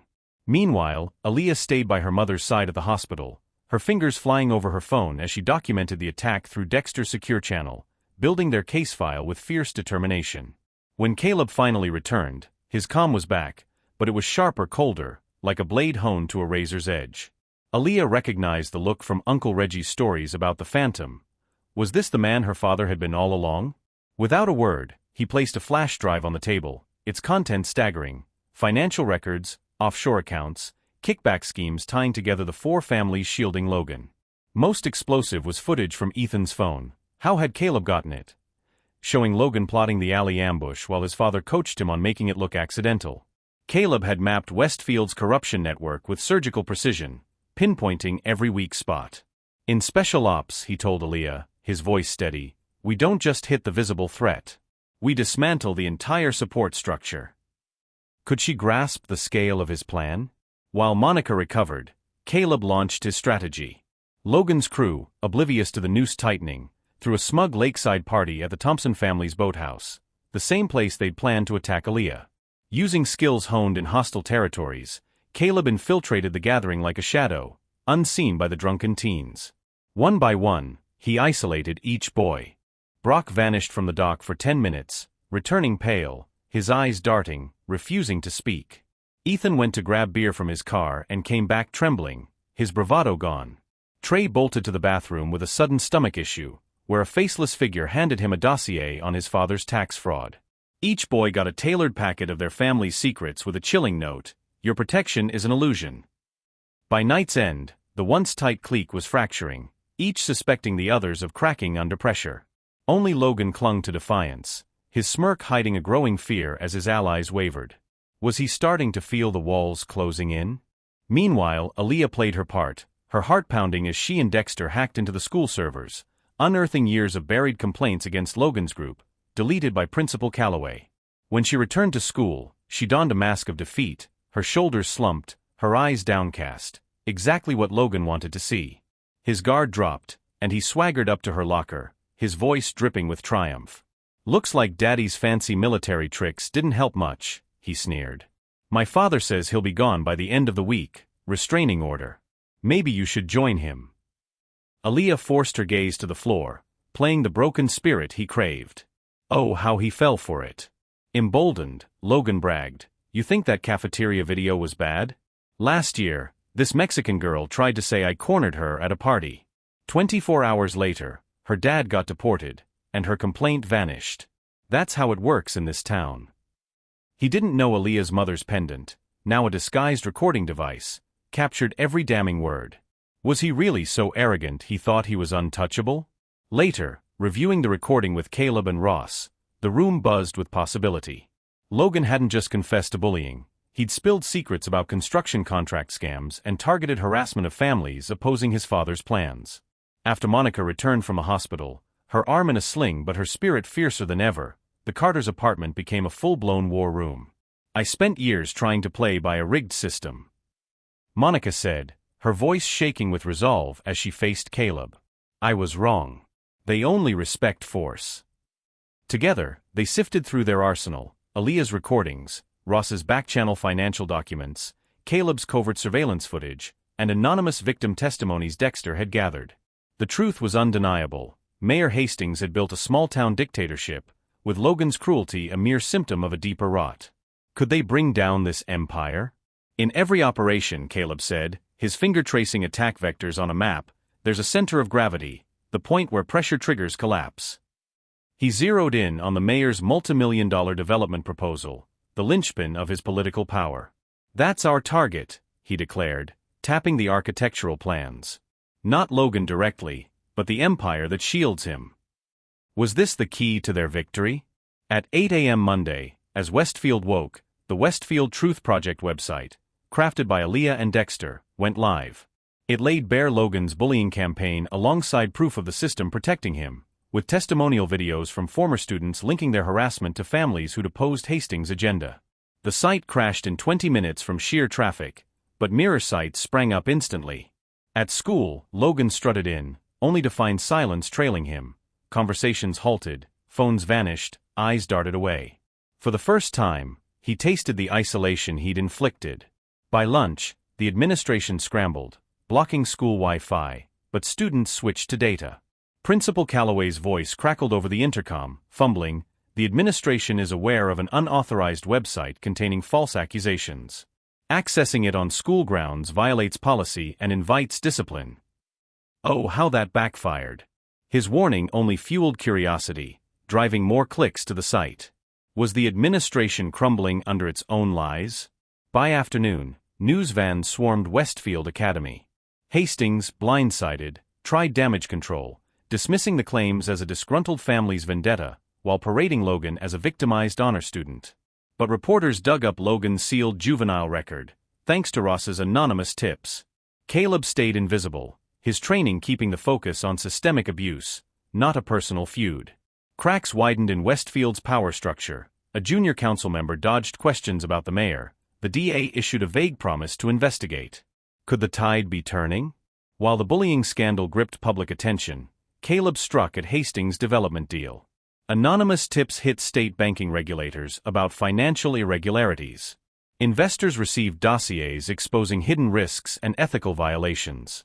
Most damning, Caleb's covertly obtained architectural specs revealed cost-cutting safety risks, reaching insurers and affected families. Within days, the project faced investor pullouts, regulatory probes, and community backlash. At an emergency meeting, Hastings' allies turned on him, demanding he fix this. Unaware, Caleb's hidden surveillance recorded their panic. Was the mayor's empire starting to implode? An emergency school board meeting drew an overflowing crowd of parents, students, and media. Principal Calloway struggled to control the narrative, but Monica Carter, her arm still slung, took the microphone, her voice cutting through the chaos. "I'm Monica Carter," she declared, unflinching. "3 weeks ago, armed men shot me in our home to silence my family. My daughter was harassed for months. I lost my job of 20 years for reporting it. We were told we were overreacting, imagining things, or that my daughter was the problem." She laid out every incident, every dismissal, ending with a home invasion. When the board tried to cut her off, parents stood, sharing their own stories of harassment. Caleb watched from the shadows, noting nervous versus defiant officials. Ross positioned loyal officers to keep the heated meeting safe as more voices rose. The meeting ended with Calloway placed on leave and a demand for Hastings to answer publicly. Was this the community's awakening? Logan's crew unraveled. Trey, tied to his father's community-dependent business, bailed first, mumbling about basketball. Ethan's mother, Judge Klein, under judicial scrutiny, banned him from contact. Brock's father, after a private meeting with Caleb wielding ruinous evidence, ordered his son to cut ties. Logan stood alone, his protection collapsing. Had he finally lost his grip? In his lavish mansion bedroom, Logan's world was crumbling, and oh how he lashed out. Smashing his trophies, hurling his phone against the wall, he sent Aaliyah frenzied texts brimming with threats, each one a raw glimpse of his unraveling control. Across town, Mayor Hastings, watching his iron grip on Westfield slip, made a fatal mistake. Did he pull back to regroup? No. He doubled down, launching a public attack on the Carters, branding them criminals bent on extortion while painting himself as the wronged hero. "This family is trying to tear down our community," he thundered at a press conference, his voice shaking with forced outrage. The move, made without his advisor's counsel, was a disaster, alienating allies and hastening the collapse of his carefully built empire. How could he be so blind to the tide turning against him? Caleb, ever the strategist, timed his next move with surgical precision, waiting for Hastings' denial to create maximum impact. Detective Ross, teaming up with a state police contact, ensured the chain of evidence was airtight as years of buried police reports, oh, the secrets they held, mysteriously resurfaced in the system. At the same time, financial records exposing the systematic firing of dissenters, including Monica Carter, landed in the hands of media and labor investigators. Most devastating was Logan's recorded confession, anonymously sent to every local news station, where he bragged about his father's cover-ups. Played on repeat across Westfield's airwaves, it made the mayor's denials look not just false but calculated, sparking outrage. Community leaders, once silent, now demanded his resignation. Could the mayor's lies withstand such exposure? At Westfield Academy, Aaliyah walked into a transformed world. Where once she faced sneers and whispers, now students approached her, their voices low but urgent, sharing their own tales of intimidation under Logan's reign. An informal support network grew by the hour. Had the school finally found its courage? When Logan swaggered into the cafeteria, expecting his usual dominance, the room fell silent. Students turned their backs, a quiet but powerful rejection that hit him like a slap. His face flushed. When had he ever been shunned like this? With investigations tightening like a noose, Mayor Hastings made a desperate gamble.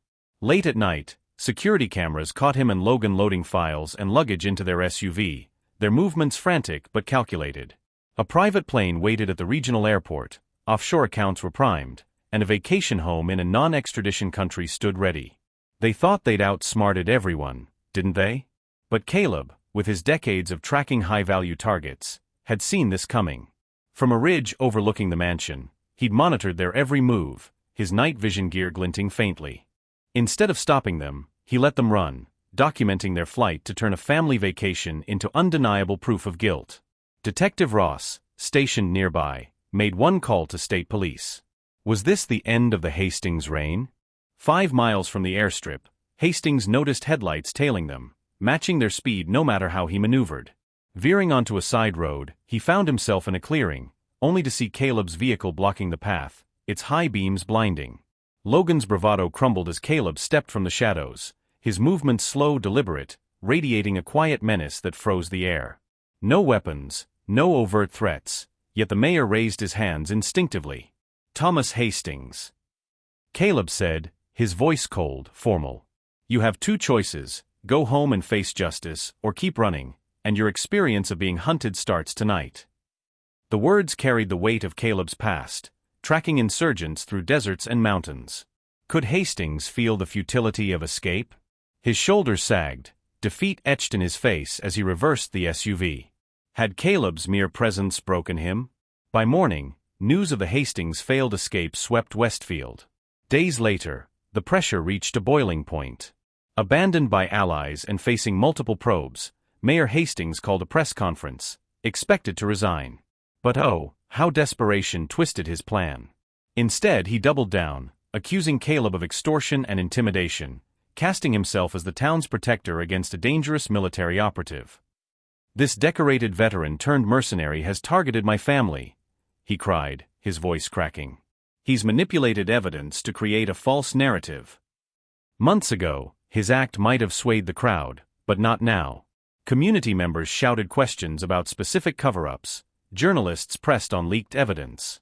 When Hastings called Logan a model student, students erupted, sharing years of his bullying. Was this the mayor's final pathetic stand? The tipping point came when Aaliyah took the microphone, her composure a beacon in the chaos. This isn't my word against theirs anymore, she declared, her voice ringing clear. These are their own words, admitting how they abused power to evade consequences. She played Logan's recording, his boasts about his father's schemes echoing through the auditorium. As Hastings stammered denials, state police officers appeared, led by Detective Ross, now backed by state authorities. A warrant in hand, Ross approached the podium, and in a moment that stunned Westfield, the mayor was cuffed and led away, his image of power shattered forever. Could justice finally prevail? Hastings' arrest unleashed a flood of investigations, peeling back Westfield's corrupt layers. Judge Klein stepped down pending a judicial review. Chief Warren announced early retirement as Internal Affairs probed his selective enforcement. Principal Calloway resigned, dodging termination for burying complaints. For the first time, Westfield faced a power vacuum, and silenced voices rose to fill it. At an emergency town council meeting, Ross presented a decade of evidence showing how institutions targeted marginalized families. Monica, her arm still healing, spoke with fierce clarity, not for revenge but for accountability. This was never about punishing people, she said, her voice unwavering. It was about dismantling a system that taught kids like Logan they could hurt others without consequences. The council voted unanimously for an independent oversight committee, with Monica nominated to lead. Was this the dawn of a new Westfield? Logan faced his own reckoning. With his father's shield gone and universities withdrawing acceptances, he confronted the fallout of his choices. That evening, the Carters gathered in their living room, the war room dismantled, the space feeling like a home again. The weight of months lifted, replaced by a fragile peace. "How did you learn to fight like this?" Aaliyah asked Caleb, meaning not with fists but with strategy. He paused, his eyes distant. "In the field, I learned killing creates martyrs. The best missions exposed corruption so fully that systems imploded from within." Monica studied him, seeing layers she'd never known. "You're different now." "So are you," he said softly. "So is Aaliyah." Their victory wasn't simple. Would Caleb stay? Could Westfield reform? How would Logan react?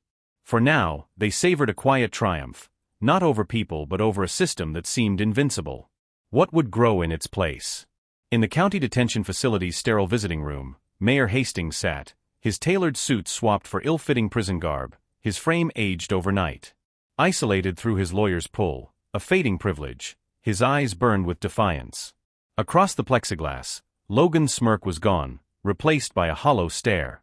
Their monitored conversation revealed a toxic dynamic that had fueled their downfall. "If you hadn't picked the one girl who could fight back, we'd still be untouchable."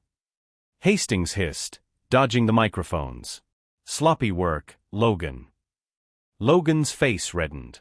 "You told me to handle her. You said no one would believe her." "I taught you to be smarter," his father snapped, cold and unyielding. As the guard signaled time's up, Hastings leaned in with a chilling command: "This is temporary. Find leverage against them." Logan left, his father's poison stoking his refusal to reflect, framing his ruin as an injustice to avenge. Would he ever see the truth? Westfield Academy reopened after a week's closure, now under interim leadership and state oversight. The power vacuum upended old hierarchies. Logan returned to find his status erased. Former followers shunned him, teachers stopped coddling, his parking spot reassigned. In AP English, his intimidation tactics flopped as students, fearless of retaliation, ignored him. Mrs. Harrington, once complicit in his bullying, called him out sharply. "Mr. Hastings, if you're not here to contribute, try the counseling office," she said, unafraid. Had the school finally shed its fear of the Hastings name? At lunch, Logan sat alone until Brock joined, not out of loyalty but on his father's orders to salvage connections. Their talk grew heated as Logan pushed desperate schemes to get back at that __ who ruined everything. "Maybe we should lay low," Brock urged, nervous. "My dad says it'll blow over if we don't escalate." Logan's fist slammed the table, spilling Brock's drink, drawing Monitor's attention. The resulting behavioral probation was his first real taste of discipline after years of immunity. Could he handle a world where he wasn't above the rules? Logan's mental state spiraled in mandatory counseling with Dr. Bennett, the new school psychologist. He played compliant, but his eyes betrayed defiance. "I understand you feel disoriented," Dr. Bennett said gently. "Have you considered your actions led here? People are jealous of my family." Logan replied, his fake remorse chilling. "I need to be more sensitive to how others misinterpret me." Dr. Bennett's notes flagged growing concerns. Would Logan's refusal to change lead to something darker? Westfield Academy's security cameras captured a chilling descent into darkness. Oh, how terrifying it was to watch Logan unravel. Lurking in the shadows, his eyes followed Aaliyah's every step like a predator stalking prey, defacing her locker with vicious scratches when he thought no one was looking, and piecing together her daily routines with an obsessive precision that sent shivers down her spine when she found out. Dexter, now trusted with limited server access under new security rules, stumbled upon Logan sneaking into restricted zones with stolen admin credentials. How had he pulled that off? Most horrifying of all, his internet searches painted a grim picture: homemade bombs, revenge strategies, ways to bypass home security systems. Was he plotting something unspeakable? Dr. Bennett, the school's new counselor, her heart heavy with concern, brought these red flags to Logan's mother, now struggling to hold the Hastings household together alone. But oh, how Mrs. Hastings clung to denial. "Logan's just grappling with the trauma of his father's political witch hunt," she snapped, her voice sharp with defensiveness. "These attacks on my husband are pure politics, and Logan's caught in the crossfire." Her refusal to confront her son's dangerous spiral, prioritizing the family's fading prestige over his well-being, slammed shut the last window for early intervention. How could a mother turn a blind eye to such alarming signs? Detective Ross, his instinct screaming danger, arranged a tense intervention with Logan, Mrs. Hastings, and a juvenile crisis counselor. But what a disaster it became. Mrs. Hastings deflected every accusation like a fortress under siege, while Logan played his part with chilling perfection, his voice dripping with false remorse. "I know my actions were wrong," he recited, his words polished but empty. "I'm dedicated to making things right."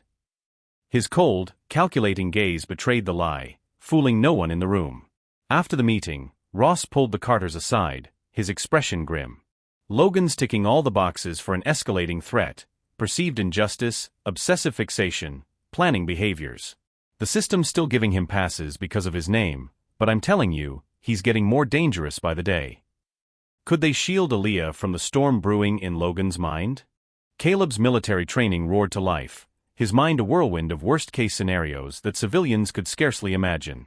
He turned their apartment into a fortress, motion sensors hidden in plain sight, locks reinforced with military-grade steel, cameras tucked into corners, while mapping out contingency plans for every conceivable threat. Hadn't he learned in the crucible of war that the most lethal strike comes when an enemy is backed into a corner with nothing left to lose? Logan, desperate to reclaim his shattered dominance, threw an extravagant party at the Hastings Lake house, siphoning funds from his mother's loosely watched accounts. But oh, what a humiliating failure. Despite promises of elite status and endless drinks, only a handful of outcast students showed up, drawn by free alcohol, not Logan's lost charisma. His former allies stayed away, and even the hangers-on slipped out early, unnerved by his wild-eyed rants about vengeance.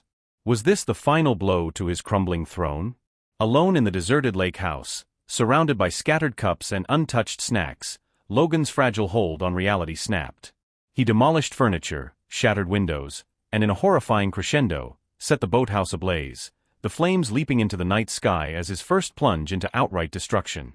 Watching the fire consume the structure, his face twisted with a terrifying resolve. If he couldn't have his old life back, someone had to pay for its loss. Was Aaliyah the target of his burning rage? While Mrs. Hastings was away visiting her husband in detention, Ross, driven by a gnawing sense of dread, conducted a wellness check at the Hastings residence. What he found in Logan's bedroom was a nightmare come to life. Hand-drawn maps of the Carter apartment with entry points circled in red, photos of Aaliyah marred with violent scrawls, and a hidden stash containing a wickedly sharp hunting knife, stolen prescription drugs, and makeshift incendiary devices cobbled together from online guides. The discovery sparked immediate action. An emergency psychiatric evaluation was ordered, the Carters were placed under 24-hour police protection, and Logan's pending charges were rushed forward. But had they moved fast enough to stop him? Unbeknownst to the authorities, Logan, cunning as ever, had already shifted his deadliest tools to an abandoned storage shed behind the school, chosen for its gap in patrol coverage. Worse, he wasn't crashing at a friend's place as his mother believed. He'd fabricated that alibi to slip under the radar and execute his plan. Aaliyah's phone lit up with anonymous messages, unmistakably from Logan, funneled through untraceable channels that even Dexter's tech wizardry couldn't crack. The threats grew chillingly precise, taunting her with details of her life. That calculus textbook looked heavy today. Need help carrying it before something bad happens. Your blue sweater stands out. I can see you anywhere. Caleb, recognizing the hallmarks of a stalker from his military threat assessments, rolled out countertactics, shuffling Aaliyah's routines, planting false schedules, setting up covert lookout points to catch Logan red-handed. Was he outsmarting the predator at his own game? In a heart-pounding moment of alertness, Aaliyah spotted Logan parked 3 blocks from their apartment, his car half hidden in the dusk, watching their home with unnerving focus. Her pulse raced as she snapped photos for Ross, but when police moved in, they found Logan's court-ordered ankle monitor abandoned at his house, disabled with tools hinting at outside help. Had someone aided his dangerous game? Caleb's voice was steely, He's gone from reactive to proactive. The attack's coming sooner than we thought. Logan, now hiding in a dilapidated hunting cabin linked to a former Hastings crony, was plummeting into a psychological abyss, sleepless, unmedicated, gorging on content that fed his victim complex. A journal later found in the cabin exposed his warped reality. They stole everything because they couldn't stay in their place. Someone has to set things right. Using cash his mother had withdrawn before her accounts were frozen, he bought attack supplies through ex-Hastings lackeys still hoping for favor. The cabin's walls were a shrine to his obsession. Aaliyah's schedules, apartment entry points, backup plans showing a chilling tactical savvy learned from his father's schemes. His final message to Aaliyah was a dagger to the heart. Everything you took from me, I'm taking from you, permanently. Could they stop him before he struck? Ross rallied police protection for the Carters, while Caleb layered on defenses straight from a war zone, every move calculated to keep his family safe. But Logan, seizing a fleeting gap, made his move. He orchestrated a diversion at Monica's new job at the community health clinic. A fake bomb threat via an anonymous call triggered chaos, pulling police away from Aaliyah's school exit. With eerie precision, Logan stepped from the shadows on the wooded path Aaliyah sometimes took, his eyes gleaming with malice. But had he miscalculated?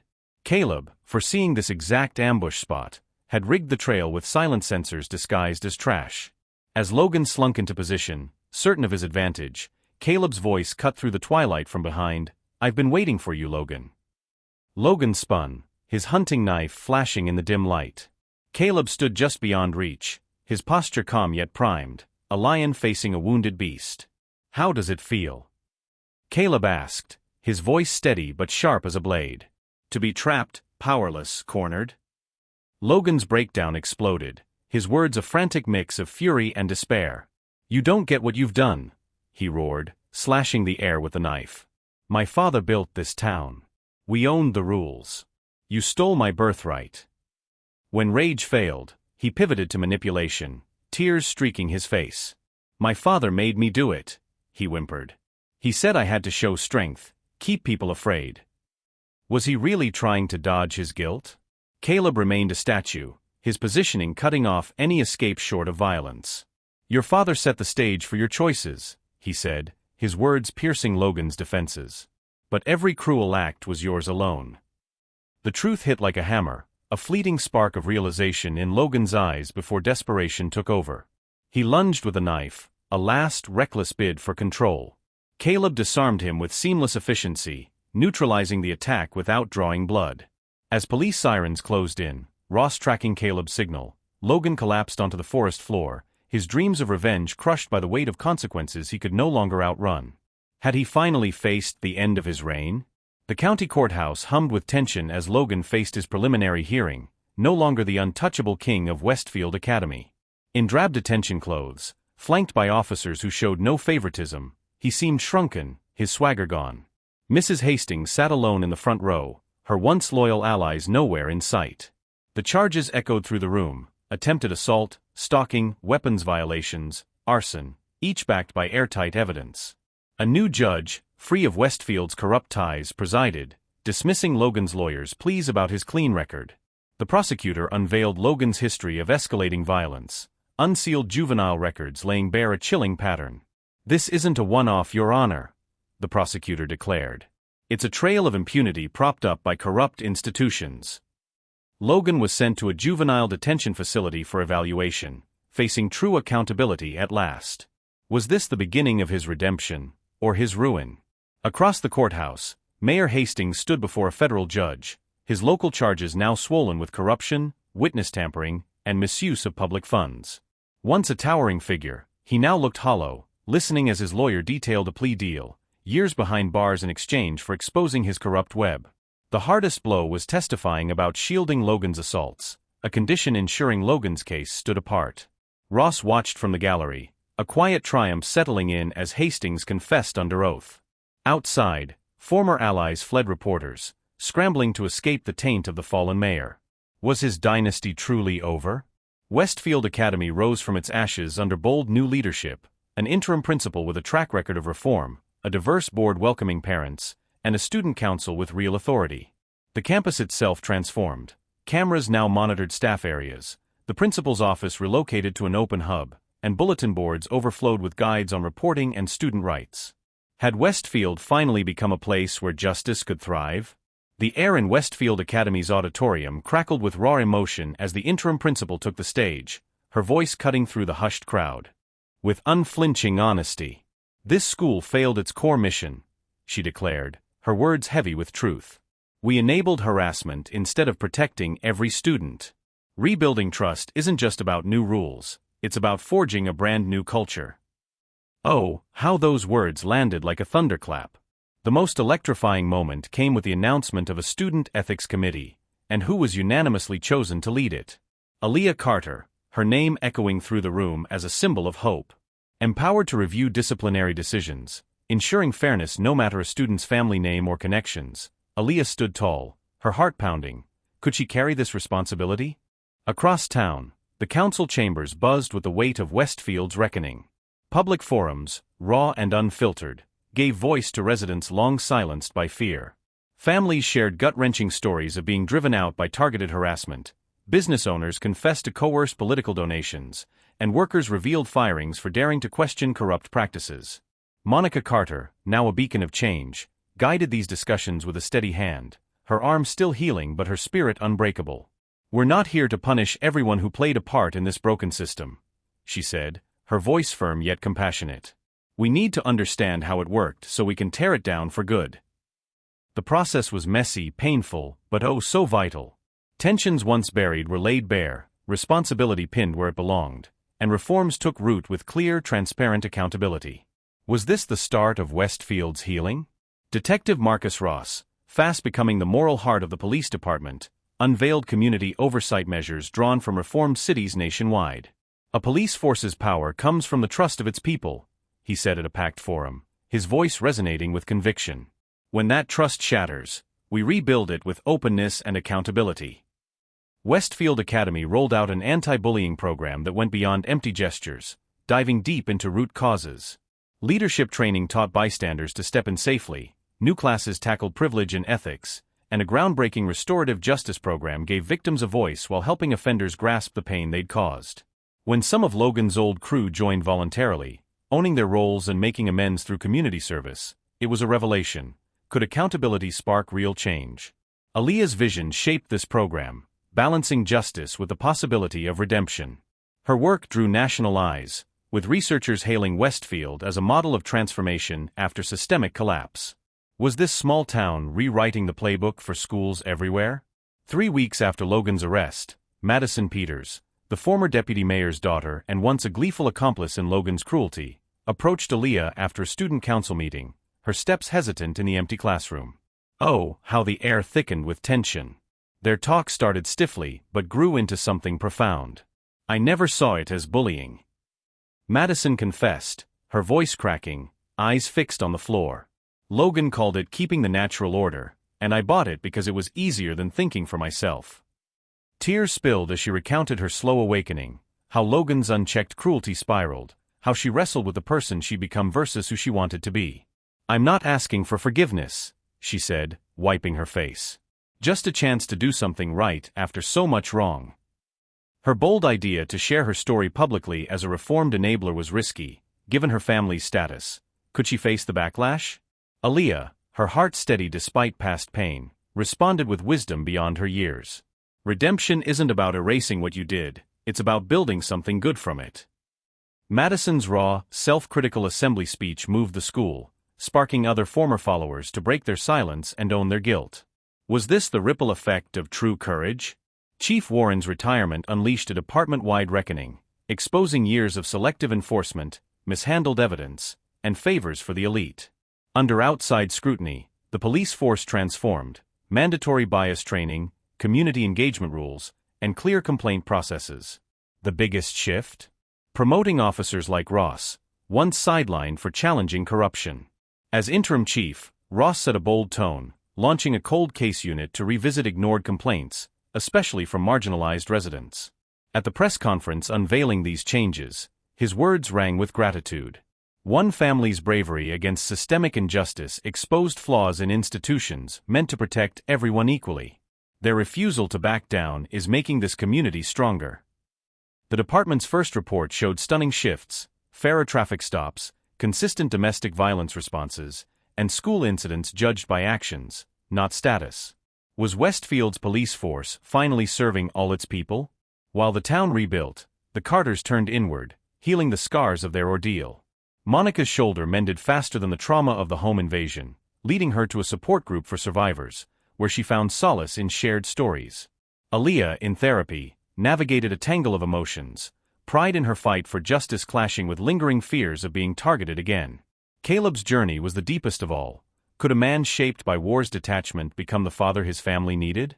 Their turning point came on a weekend camping trip far from Westfield's chaos, under a sky glittering with stars that echoed his nights in far-off war zones.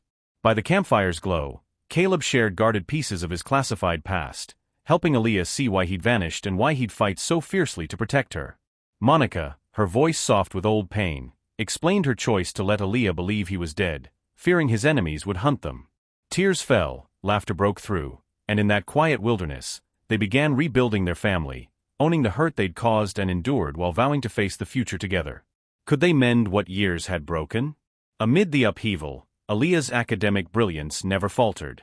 She aced her advanced courses while reshaping school policies, her college applications glowing with leadership forged in crisis. Top universities, once monopolized by families like the Hastings, took notice, and when Harvard's acceptance letter arrived with a full scholarship, it felt like more than personal triumph. It was proof the system was changing. At the school's award ceremony, now run by a merit-driven administration, Aaliyah earned academic honors and a new Courage and Integrity Award. Her speech stirred the crowd. Real education isn't just learning facts, it's using them ethically. This community faced hard truths about power, accountability, and justice, lessons no textbook could teach but ones we can't live without. The standing ovation that roared through the auditorium wasn't just for her, it was for a school reborn, celebrating moral courage alongside academic excellence. Was this the legacy Aaliyah had fought for? As Westfield settled into its reformed rhythm and the school year ended, Caleb faced a heart-wrenching choice: stay in Aaliyah's life or slip back into the shadows where his elite skills were still sought by old military contacts. The family tackled the question with raw honesty, acknowledging the complexity of his life as a ghost of war. Their solution was a mature balance. Caleb set up a home near Aaliyah's future university, ensuring family ties while taking select missions aligned with his personal code, not blind orders. On graduation day, he sat beside Monica, his chest swelling with pride as Aaliyah delivered her valedictorian speech, her words on resilience and systemic change striking deep. Sometimes justice means facing power head-on, but lasting change comes from fixing the systems that allow abuse, not just removing the abusers, she said, her voice clear and strong. Other parents kept a cautious distance from Caleb, his aura of lethal skill still unsettling, but that boundary felt right. He'd never been ordinary, and he didn't pretend to be. Could he find peace in this new role? In a quiet moment amid the flurry of family photos, Aaliyah asked, her voice soft, "Do you miss the rush of combat?" Caleb's answer captured his transformation. "The toughest mission I ever faced wasn't in a war zone. It was here, fighting broken systems, using restraint instead of force, seeking justice without making new victims. That's the legacy I want, not a phantom who eliminates enemies, but a father who helped build something better." His words hung in the air, a testament to a man redefined by love, not war. Was this the closure they'd all been seeking? As summer draped Westfield in warmth, the town bore both visible and invisible scars from its upheaval. The Hastings mansion loomed empty, awaiting seizure in legal proceedings. Fresh faces filled town council meetings, tackling long-ignored issues with new energy. The reformed police, school board, and courts operated with unprecedented openness. Some wounds would take generations to heal, but Westfield had begun its journey, not by erasing its past but by facing it head-on and committing to a fairer future. Could this be the town's true rebirth? For the Carters, their path had come full circle. They'd arrived in Westfield chasing opportunity, only to find a corrupt system built to shut them out. Instead of running or breaking, they stood firm, exposing not just bullies like Logan but the institutions that propped them up. As Aaliyah packed for college, tucking her grandmother's locket into its velvet case, she marveled at how 1 year had reshaped everything. She'd entered Westfield Academy as a scholarship student desperate to blend in, to survive. Now, she was leaving as a force who transformed a community by refusing to stay silent.